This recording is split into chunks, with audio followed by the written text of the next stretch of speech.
사람마다 성격이나 기질이라는 것이 있죠. 저에게도 뭐 저만의 어떤 독특한 기질들이 있습니다. 신미안이라고 하죠. 뭔가를 보고 아름다움을 느낄 줄 아는 게 저에게는 좀 별로 없는 편입니다. 뭐 꽃이나 낙엽을 보면서 뭐 아름답다고 느낀다거나 아니면 뭐 따뜻한 영화를 보면서 눈물을 흘린다거나 뭐 이런 게 뭐 별로 없는 사람이에요. 그래서 무서운 영화를 봐도 가짜니까 전혀 무섭지가 않고, 피 흘리는 영화를 봐도 가짜 피라서 전혀 무섭지가 않습니다. 제 아내는 이런 제가 싫죠. 같이 꽃도 보고 같이 단풍놀이도 가야 되는데 또 좋아하는 멜로 영화도 봐야 되는데 이런 것들은 제가 다 안 좋아하거든요. 다 저랑 함께 하기가 어려우니까 아마도 싫을 거예요. 근데 뭐 어쩌겠습니까? 이런 사람이 있으면 저런 사람이 있고 저런 사람이 있으면 이런 사람도 있는 거죠. 근데 이제 아빠가 되면서 조금씩 요즘에 눈물이 생겨나고 있는 것 같아요. 요즘에는 가끔 꽃향기도 참 좋고요. 요즘에는 가끔씩 뭔가 슬플 때도 있는 것 같습니다. 나이가 들면 변한다더니 네, 역시 비웃으시는군요. 네. 저는 그냥 이런 사람인 것 같습니다. 감성적이기보다는 조금 더 이성적이고 또 따뜻한 사람이기보다는 조금 더 냉철한 편에 속하는 사람이에요. 하지만 이런 저의 냉철함이 뭐 항상 모두에게 다 단점이지는 않은 것 같습니다. 누군가에게 좀 도전을 줄 때도 많이 있는 것 같아요. 저는 지금도 예전에 사역했던 그 교회들에서 뭐 제자들이나 아니면 그 성도님들이 이렇게 뜬금없이 문자가 올 때가 있어요. 뭐 어제도 또 그런 게 왔는데 뭐 정말 몇 년 만에 연락 안 하다가 갑자기 와서 한다는 얘기들이 항상 그런 거예요. 뭐 어떤 교회가 있는데 이 교회가 이단인가요 아닌가요? 뭐 이런 걸 물어본다거나 아니면 뭐 성경 말씀 가운데 뭐 이런 말씀의 이 뜻이 뭐냐라고 묻는다거나. 그래서 속으로는 자기 교회 목사님한테 물어보지 왜 나한테 이렇게 자꾸 귀찮게 하지? 라는 생각도 들지만 한편으로는 고마운 게 뭐냐면 저한테 연락을 하면 그걸 잘 설명해 줄 거라고 믿는 거겠죠. 그러니까 오랜만에 뭐 수년 만에 연락을 하는 건 사실 어려운 일이잖아요. 그런데 그러한 궁금증을 너무 궁금한데 알아보고 싶고 물어보고 싶은데 저에게 물어보면 잘 대답해 줄 거라는 확신 때문에 그렇게 연락을 준다라는 생각에 또 고마운 일이더라고요. 뭐 당연히 우리 교회 청년이나 우리 교회 성도들이 저에게 물어보시면 당연히 친절하게 답해 주겠지만 뭐 예전 교회 사람들일지라도 저에게 그렇게 물어보면 전 상당히 친절하게 잘 연구해서 이렇게 좀 카톡이나 문자로 길게 잘 설명을 해 주는 편입니다. 저는 이런 사람입니다. 네, 그리 자상하진 않지만 또 이런 면에 있어서는 도움을 좀 잘 주려고 하는 그런 사람이에요. 그래서 사람들도 제 주변 사람들도 저를 그런 사람으로 좀 인식을 하고 있는 편이고요. 여러분 어떠십니까? 과연 여러분은 바깥에서 다른 사람들로부터 어떤 사람으로 인정받고 어떤 사람으로 여겨지고 있느냐라는 겁니다. 물론 교회 안에서 저와 여러분은 동일하게 성도라는 이름을 가지고 살아가고 있죠. 그리고 그리스도인이라는 공통적인 이름을 가지고 살아가고 있습니다. 하지만 그리스도인과 성도라는 이름을 가지고 우리가 살아가는 바깥의 영역에서 세상에서 만나는 그 사람들 가운데 저와 여러분은 어떤 사람으로 여겨지고 있냐라는 겁니다. 오늘 우리가 읽은 이 본문 가운데서 이 세상이 다니엘이라는 인물을 어떻게 평가하고 있는지, 그리고 그가 세상에서 어떤 영향력을 가지고 있는 사람인지를 잘 말씀해 주고 있습니다. 그동안 우리가 다니엘서 4장까지를 쭉 생각해 봤는데요. 이 4장까지의 내용은 이 바벨론의 황금기를 이끌었던 느부갓네살 왕이 중심 축이라고 하면 또 할 수 있는 그런 인물이었죠.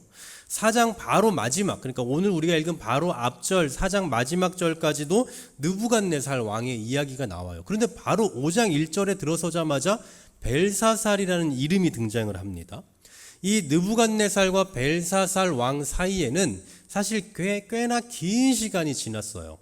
이 두 왕 사이에 무려 왕이 3번이나 바뀝니다. 3명의 왕이 들어가 있어요.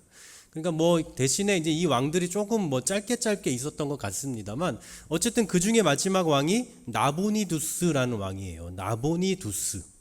근데 이 왕이 17년 정도를 이 왕으로 군림했던 걸로 보이는데 이 성경에는 나보니두스라는 사람이 등장을 하지 않습니다. 대신에 나보니두스 대신에 벨사살이라는 이름이 나오는데 이 두 사람의 관계가 뭐냐면 벨사살 왕은 나보니두스의 아들이에요. 아들, 그러니까 나보니두스라는 이름이 나오진 않지만 성경에 벨사살이라는 이름만 나오는데 이 벨사살은 바로 나보니두스 왕의 아들이라는 거죠.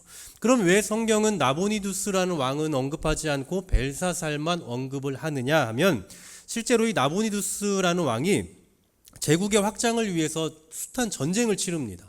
근데 그 전쟁을 치르면서 직접 전장에 나아가요. 항상 대부분. 그러다 보니까 이 어떤 그 나라에 앉아서 통치하는 일들을 하기가 매우 어려운 거죠. 그래서 앉힌 왕이 누구냐면 자기 아들이에요. 일종의 섭정인 거죠. 섭정. 우리가 그럼 섭정이라고 말하지 않습니까? 그래서 벨사살은 이 실질적인 통치권을 가지고 있지는 않지만 내적인 모든 권력을 가지고 있었기 때문에 왕이라고 불리고 있는 겁니다. 그러니까 실제로 패권을 가지고 있었던 왕이 누구냐라고 한다면 나보니두스고, 그리고 뭐 일종의 그냥 바지 사장처럼 뭐 그런 역할을 하는 사람이 벨사살이다라는 사실이에요.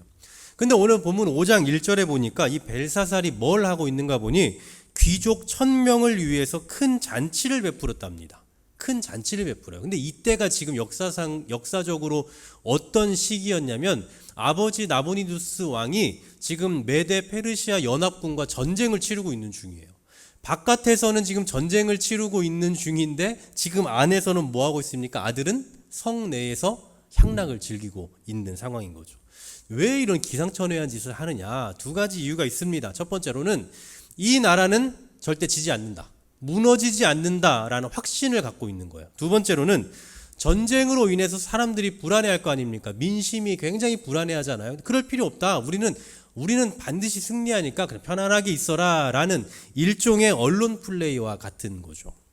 뭐 여기까지는 정치적인 측면도 있고 하니 뭐 그렇다고 치고요. 문제는 이제부터입니다. 이런 무한한 자신감이 방종을 가져오고요. 그걸 더 나아가서 신성 모독으로 이어져요. 오늘 본문 2절을 보시면요. 벨사살 왕이 술에 잔뜩 취해서 명령을 하는데 뭐라고 말하냐면, 자기의 조상 느부갓네살, 그러니까 여기서 말하는 이 조상, 부친이라고 쓰였지만 당시의 아버지라는 표현은 조상을 의미합니다. 그러니까 이 벨사살의 아버지가 느부갓네살이 아니에요. 그렇죠. 실제로는 역사 속에 벌써 3명의 왕이 지나갔다고 했잖아요. 그런데 아버지라고 표현하는 이유는 조상을 의미한다는 거죠. 이 느부갓네살이 예루살렘 성전에서 탈취하여 온 금그릇과 은그릇을 가져오라고 명령을 해요. 이게 무슨 얘기냐면, 예전에 느부갓네살 왕 시절에 이 바벨론이 예루살렘을 침공해서 예루살렘의 성전을 다 함락시키고 그 성전에 있는 기물들을 가지고 왔거든요. 그리고 그것을 지금 오랜 세월 보관을 하고 있었던 걸로 보입니다. 바로 이거, 보관해 놓은 그 기물들을 가지고 와라라고 명령을 하는 거예요. 그리고는 갖고 왔어요. 그 그릇들을 가지고 와서 거기다 뭘 하는 걸 보니 그 잔에다 술을 따라서 마시고 있는 겁니다. 여러분, 술잔이 없어서 그걸 가져오라고 했을까요? 그렇지 않죠. 객기예요, 객기. 그리고는 모든 사람들이 그 잔들의 술을 따라서 마시고 있다고요. 지금 모든 사람들이, 거기에 있는 사람들이 성전의 기물을 가지고 거기에 술을 따라서 마셔요. 여러분, 성전의 기물은 뭐 다 아시다시피 거룩하게 만들어진 것 아닙니까? 하나님께서 명령하셔서 만드신, 하나님의 법대로 만들어진 그 기물들이에요. 그러니까 아무 용도로나 사용하면 안 되죠. 지금 이런 기물들이 그 바벨론에 보관되어 있다는 것 자체도 사실은 수치스러운 일인데, 거기에다 그 그릇에다가 술을 퍼서 마시고 있다? 있을 수 없는 일을 하고 있는 거죠. 게다가 또 뭔 짓을 하느냐? 4절 말씀에 계속 보시면요, 금, 은, 구리, 소나무, 돌로 만든 신들을 찬양을 합니다. 우상 숭배를 하는 거죠.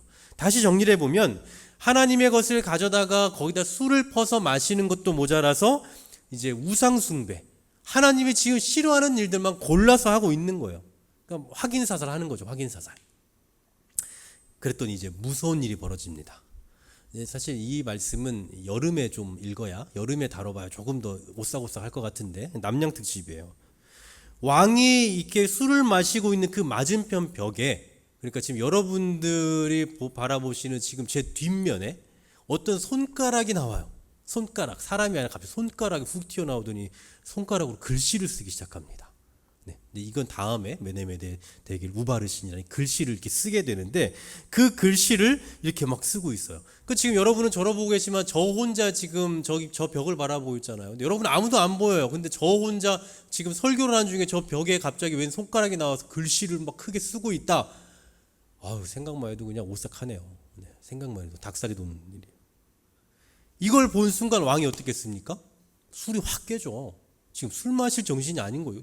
내가 지금 술 취해서 내가 헛것이 보이나 했지만 진짜 글씨를 쓰고 있는 거죠. 자, 6절 말씀을 한번 보십시오. 6절에 이렇게 말씀하죠. 이에 왕의 즐기던 얼굴빛이 변하고 그 생각이 번민하여 넓적다리 마디가 녹는 듯하고 그의 무릎이 서로 부딪힌지라. 여러분, 무릎이 서로 부딪힌다는 건 무슨 얘기입니까? 떨고 있는 거예요. 벌벌 떨고 있습니다. 얼마나 두려웠든지 지금 당장 이 나라에 있는 모든 지혜자들, 모든 점쟁이들이죠. 점쟁이들 다 불러오라고 소리를 질러요. 그리고는 이 글씨를 해석해라. 해석하는 자는 이 나라에서 세 번째 가는 이 통치자로 삼겠다라고 얘기해요. 왜 세 번째인지 아시죠? 첫 번째는 나보니두스, 그 다음 자기 자신, 그 다음 가는 사람을 삼겠다 이 얘기예요. 엄청난 잔치 분위기에서 일순간 조용하게 바뀌어버리는 거죠. 한참 지금 분위기 올리고 있는데 갑자기 왕이 바들바들 떨고 있다고 생각해 보십시오. 사람들이 다 두려워하면서 왕이시여 도대체 무슨 일이십니까? 왜 그러세요? 라고 막 물어봤겠죠. 그때 왕이 손가락이 딱 가리키는 거야. 저길 봐라. 모든 1,000명 이상의 사람들이 일제히 그 벽을 향해서 딱 바라보고 있다고 생각해 보십시오. 얼마나 무서운 상황입니까? 게다가 나라에서 좀 알아준다는 지혜자들을 다 모았어요. 그 글씨를 해석해 봐야겠죠. 그런데 어떻습니까? 아무도 해석하지 못해요. 무슨 글자인지 알아볼 수가 없는 겁니다. 그러니 사람들이 다들 웅성웅성하고 우왕좌왕하고 있는 상황이에요. 이때 한 사람이 등장하죠. 오늘 본문 10절, 11절 같이 읽어보겠습니다. 시작. 왕비가 왕과 그 귀족들의 말로 말미암아 잔치하는 이에 말하여 이르되 왕이여 만수무강하옵소서. 왕의 생각을 번민하게 하지 말며 얼굴빛을 변할 것도 아니니이다. 왕의 나라에 거룩한 신들의 영이 있는 사람이 있으니 곧 왕의 부친 때에 있던 자로서 명철과 총명과 지혜가 신들의 지혜와 같은 자니이다. 왕의 부친 느부갓네살 왕이 그를 세워 박수와 술객과 갈대아 술사와 점쟁이의 어른을 삼으셨으니. 아멘. 여러분, 보통 왕비는 누굽니까? 왕의 아내죠. 그러니까 벨사살의 아내가 아닌가 싶지만 여기서 말하는 왕비는 어머니입니다. 그러니까 이 나보니두스의 아내인 거죠. 그 어머니가 이야기하기를 이 나라에 거룩한 신들의 영을 가진 사람이 있다. 이 사람은 느부갓네살 왕 때부터 명철과 지혜가 신들의 지혜와 같을 정도로 대단한 사람입니다. 그 사람의 이름은 바로 다니엘입니다. 그 사람을 한번 좀 불러보십시오. 그 사람이라면 분명히 이 글자를 풀어낼 수 있을 겁니다. 라고 천거하는 거예요. 여러분, 이때 다니엘의 나이가 약 몇 살인 줄 아십니까? 80세입니다. 80세. 처음부터 쭉 들어오셨던 분들 기억하실지 모르겠어요. 바벨론에 처음에 포로로 끌려왔을 때가 약 15세 정도 됐다고 말씀드렸습니다. 바벨론에서 지낸 시간이 벌써 60년이 지났어요. 게다가 자신을 인정해주던 느부갓네살 왕이 죽은 지도 수십 년이 지났습니다. 그런데도 여전히 그에 대한 소문은 계속되었고 왕비로부터 추천을 받고 있는 거죠. 아마도 이 왕비는 느부갓네살 때에 있으면서 그를 직접 봤거나 아니면 소문을 통해서 알고 있었을 것으로 보입니다. 그리고 이제 구체적인 내용은 다음 시간에 살펴보겠지만 결과적으로 다니엘은 벨사살 왕의 약속대로 그 나라의 세 번째 가는 통치자가 되고요. 벨사살 왕은 그날 밤에 죽임을 당합니다. 오늘 우리가 이 말씀을 통해서 한 두 가지 정도를 좀 적용점을 생각해 볼 수 있을 것 같아요. 첫 번째로는 나이와 상관없이 뜨거운 신앙을 유지해야 한다라는 점이 아닐까 싶습니다. 많은 분들이 다니엘서를요, 청소년들이나 청년들에게 적용하기 참 좋은 어떤 메시지로 그렇게 생각하는 분들이 계세요. 하지만 결코 그렇지 않습니다. 이 다니엘서는 어린 아이들에게 막 자라는 청소년들에게 들려줘야 되는 말씀이 아니에요. 왜냐하면 지금 다니엘의 나이가 몇이라고요? 80세라고요. 그리고 이제부터 또 그의 사역은 계속돼요. 80세부터. 그러니 다니엘의 영향력이란 오늘날의 청소년 또는 청년들에게만 해당되는 것이 아니라 오늘 이 자리에 계시는 모든 분들에게 다 해당되는 말씀일 겁니다. 어떤 분들은 아이고 내가 이제 이 나이에 무슨 영향력입니까? 라고 생각하시겠죠. 그런데요, 다니엘의 모습 속에서 우리가 발견할 수 있는 또렷한 특징 한 가지가 있습니다. 그게 뭐냐면 다니엘은 시대와 상황과 그의 나이와 형편, 환경과 상관없이 언제나 뜨거운 젊음의 신앙을 유지했다라는 점이에요. 여러분 오늘 본문의 표현을 한번 잘 보십시오. 12절 상반절에 이렇게 말씀하죠. 왕이 벨드사살이라 이름하는 이 다니엘은 마음이 민첩하고 지식과 총명이 있어 능히 꿈을 해석하며 은밀한 말을 밝히며 의문을 풀 수 있었나이다. 물론 과거형이죠. 과거에 이랬던 사람이다라는 얘기지만 그렇다면은 지금 다니엘은 이런 모습과는 달리 지금은 그냥 형편없는 사람이 되었을까요? 지금은 그냥 힘없는 노인이 되었을까요? 그렇지 않습니다. 만일에 그렇다면 지금 이 중대한 자리에 다니엘을 천거할 리가 없는 거죠. 훨씬 유명하고 유능하고 젊은 사람들을 추천하지 않았겠습니까? 하지만 다니엘은 시간이 지나도 여전히 그 총기가 여전했고 또 믿고 신뢰할 만한 사람이라는 확신이 있었기 때문에 왕비의 추천을 받고 있는 거예요. 한마디로 80이 넘도록 여전히 그 총기와 신앙의 기상이 시들지 않고 마르지 않았다라는 사실입니다. 그 당시에 평균 나이가 몇 살인지는 잘 모르겠어요. 제가 찾아봤는데 워낙 여러 가지 설이 있어서 잘 모르겠고 다윗이 시편 90편에서 말하고 있는 것처럼 우리의 연수가 70이요 강건하면 80이라고 말하는 걸로 보아 아마도 그 당시 그 시대에는 기대 수명이 한 그 정도 되지 않았을까라는 생각을 해봅니다. 만일 그렇다면 80세의 다니엘은 지금 죽음을 바라보고 있는 나이인 거예요. 강건하면 80이라고 했잖아요. 그러면 지금 80세인 다니엘은 아이고 이제 오늘 죽나 내일 죽나 이러고 있어야 될 상황일 거라고요. 그럼에도 불구하고 이런 중대사에 그가 부름받을 수 있다라는 것은 그의 신앙의 총기가 여전했다라는 것을 의미하는 겁니다.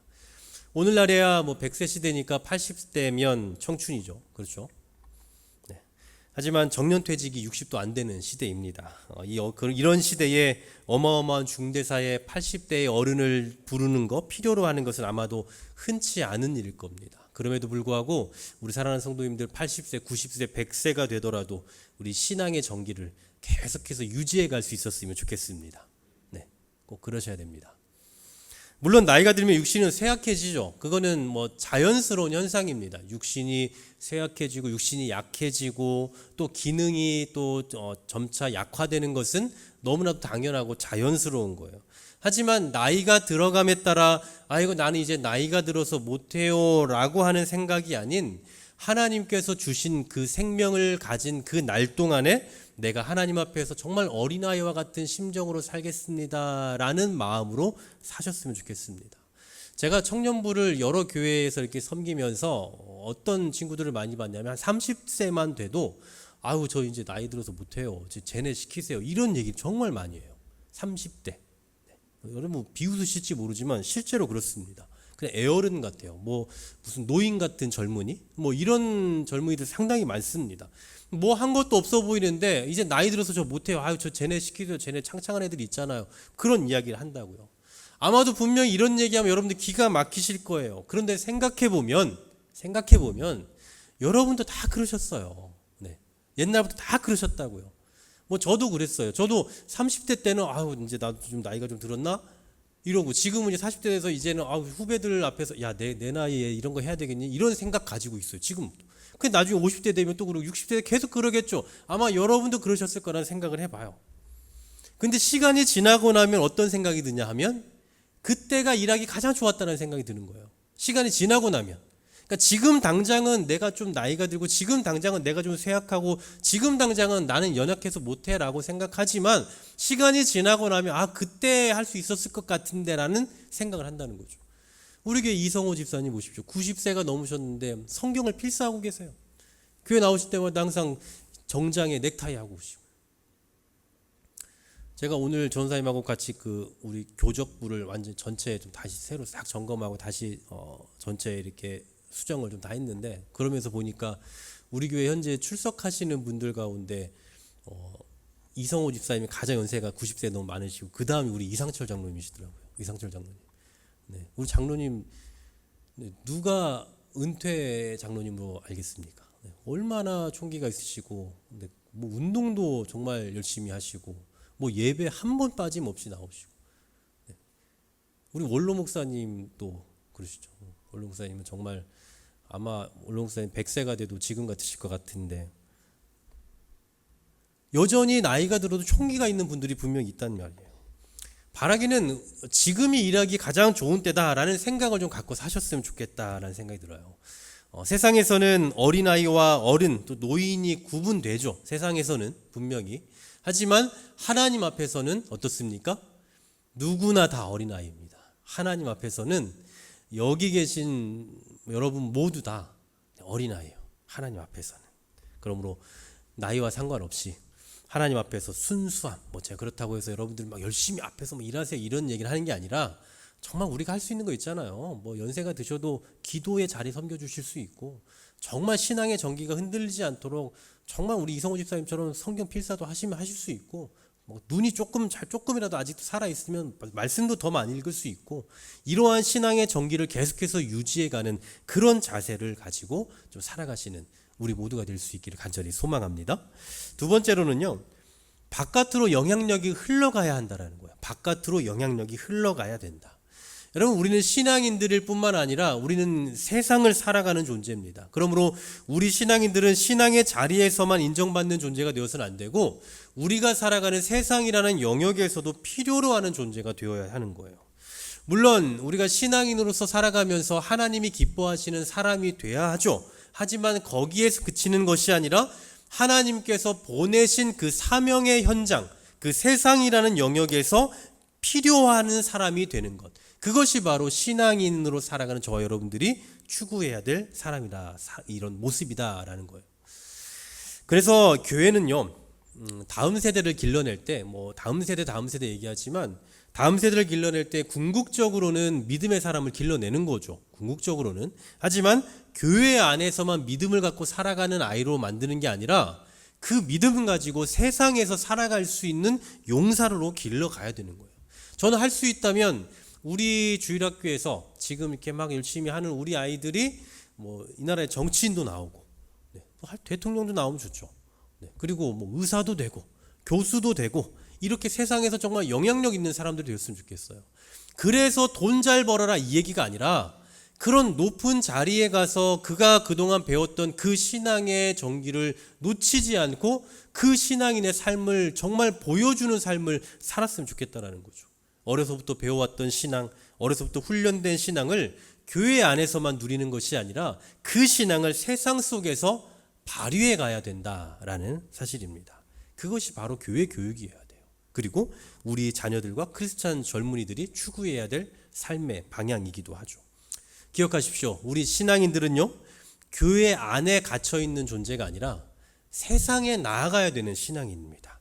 세상 속에 존재하는 신앙인이라고요.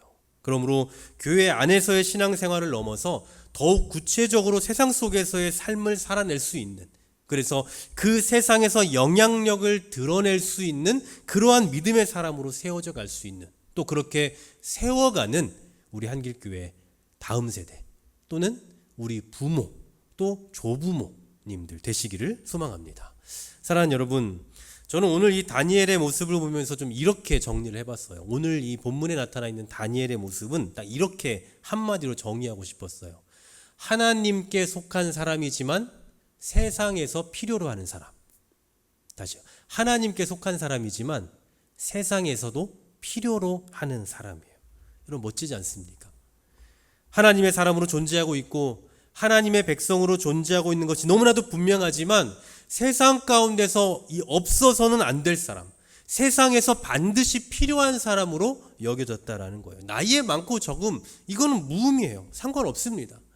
다니엘은 정말 멋진 신앙인입니다. 분명히 하나님께 속한 사람이었고 또 바벨론이라는 이 세상의 제국에서도 여전히 그 신앙을 놓지 않고 살았던 그런 어떤 신앙을 끝까지 견지하며 살았던 그런 사람이지만 그는 하나님만 찾으시는 사람이 아니라 세상에서도 찾는 사람이었고 세상이 인정하는 그런 사람이었다는 거예요. 어쩌면 이런 모습이 오늘날의 신앙인들이 추구해야 될 그런 삶의 자세가 아닐까라는 생각을 해봅니다.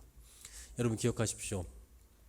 가장 뜨거운 신앙을 유지해야 할 때가 언제냐라고 한다면요, 바로 지금입니다. 여기서 말하는 뜨거운 신앙은 막 열심히 뛰세요 이런 얘기가 아니라 정말 마음적으로 마음속에서 하나님을 향해서 좀 가장 뜨겁게 예배하고 가장 뜨겁게 정말 솟아오르는 그런 가장 좋은 시절, 그때가 언제냐고 한다면 뭐 예전이 아니라 바로 지금이라고요. 잠시 잠깐 또 몇 날 며칠이 지나고 또 몇 달 몇 년이 지나면 오늘 이 순간이 또 아쉬워지는 거예요. 그러니 바로 지금이 우리가 하나님을 가장 뜨겁게 예배하고 지금이 우리의 신앙의 전기를 놓지 않고 정말 총명스럽게 하나님의 말씀을 붙들며 나아가기에 가장 좋은 때다라는 거예요. 80이 넘도록 하나님 한 분만을 섬기며 여전히 하나님을 향한 총기와 민첩함이 있었던 다니엘과 같이 우리 역시 아무리 많은 시간이 지난다 할지라도 여전히 하나님을 경외하며 하나님을 향한 그 신앙의 열정이 조금 더 식지 않고 더 나아가서 세상 가운데서도 그 영향력이 줄어들지 않는 그 다니엘과 같은 신앙인으로 살아내는 저 여러분 될 수 있기를, 또 우리의 자녀들을 만들어낼 수 있기를 주의 이름으로 간절히 소망합니다.